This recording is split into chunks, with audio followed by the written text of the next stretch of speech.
Hello everyone, it's Shannon here for Hero Arts. In today's video, I'm going to demonstrate the stained glass technique. We're going to combine it with this beautiful hope die included in the December My Monthly Hero kit. Let's start off by taking a quick look at the December My Monthly Hero kit. We'll first start off with the stamp set. It is a Heroscape set. These 4 layers create a beautiful sunrise scene. You also have some sentiments for that set. Included in the kit is the Cloud Window die and the Cloud Fancy die. These are awesome dies, beautiful. And of course the Hope Word Fancy die. We are going to focus on this die set. This is going to be what we create our stained glass with. I also wanted to share with you a couple of cards that I created with the Heroscape landscape, just so you could see what it looks like all stamped out. These are cards that I shared during the countdown and during the blog hop as well. And it's just a beautiful stamp that creates some really beautiful scenes, as you can see.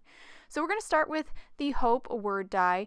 I want to cut an outline, so I've placed the detail layer inside the kind of outline or base layer, and then just use a couple pieces of micropore tape to hold those dies in place, and then I'll place them on a piece of Dove White cardstock and run it through my die cutting machine, and that will cut out this kind of outline layer of the hope. And I'm also going to kind of carefully pop out any negative pieces that stuck to that micropore tape, because I want to kind of keep these 2 dies taped together as much as possible. It just makes it a lot easier for die cutting this kind of outline out. And you can see the negatives just pop right out of here. It just die cuts beautifully. And I will actually continue to pop all those out off screen, but I'm going to go ahead and just pop my dies back that are taped together back on that cardstock and run it through. So I went ahead and ran it through, or die cut it, that outline out 3 times, so I have 3 of the outlines, and then I took the kind of base and just die cut that out of white cardstock, and now I'm going to deboss it with the detail die. So I have my die cutting platform. I'm using a Spellbinder's Platinum die cutting machine, and I have a rubber mat here as well as a heavy cardstock paper shim. It's about 110-pound white cardstock there, and then I placed my rubber mat down, then my hope, and then my detail hope die on top, but I used a little piece of micropore tape to hold it in place, and then I'll top it with my top plate.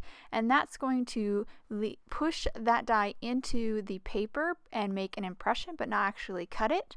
And that's going to help me see where I need to color for getting those sections of the hope different colors, and I'm going to use my Copic markers to do that. So we're ready to go ahead and start coloring. I'm going to start off with 5 different kind of blue colors, and I'm going to simply color each one of the sections on this H with one of the different blue markers that I have picked out. Trying not to do any with the same color side by side, just kind of keeping it mixed up. And the 5 different shades make that pretty easy. Now while you're coloring this, even though these are tiny sections, you don't have to be super duper careful. You don't have to worry about keeping a white border or anything.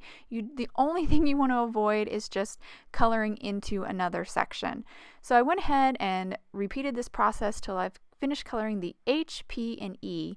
And for the O, I'm going to move on to 3 yellows. And again, they're on screen so you can follow along.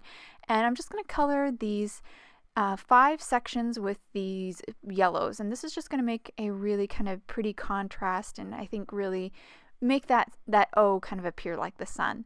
So now that I've finished coloring that, I know it looks very sloppy, but if you just take one of the outlines and pop it on top, you can see how much it cleans it up and just makes it look so pretty.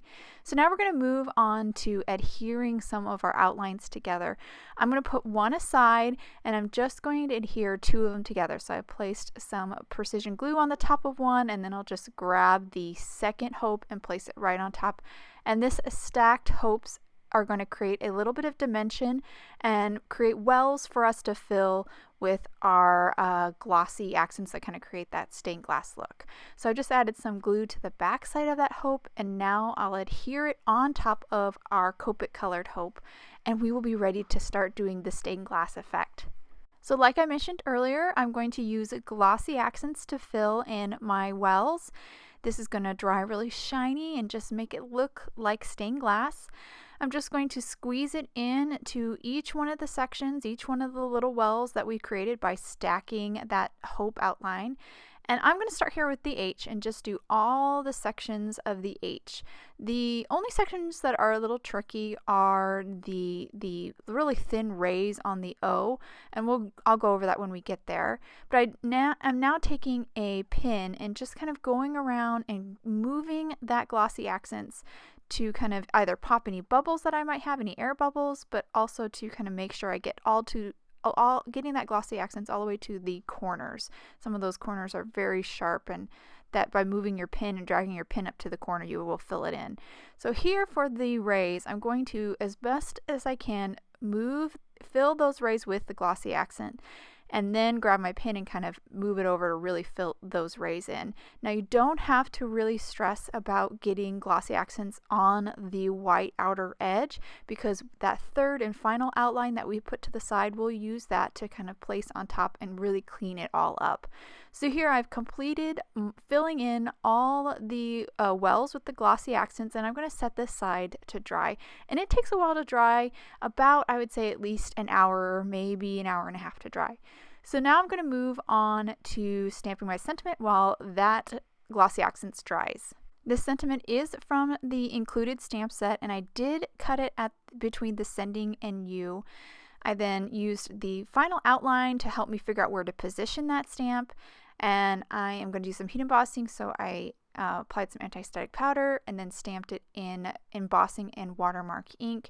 Now I'm dipping it into some white detail embossing powder, and then of course I'll heat set with my heat tool. So now that my sentiment is stamped and heat set, I'm going to move on to stamping this beautiful sun rays. Again, I have my hope outline there to help me figure out where I want to position those rays. I kind of want them to look like they're coming out from that O. And then I will stamp the rays in Lemon Drop Reactive ink. And once I've stamped that top half with the rays, I'm going to then position those rays a second time, and then stamp that bottom half also with the Lemon Drop Reactive ink. And this will just create a little subtle but beautiful background for our stained glass hope. So now that that panel is done, we're ready to move on to finishing this card up. I've already adhered the panel down to an A2 top folding dove white card base. And now I'm going to just add some liquid glue to the back side of that final hope outline, stick it right on top, and that will just cover up any place I got some glossy accents kind of on the outline, and that will just really finish it up.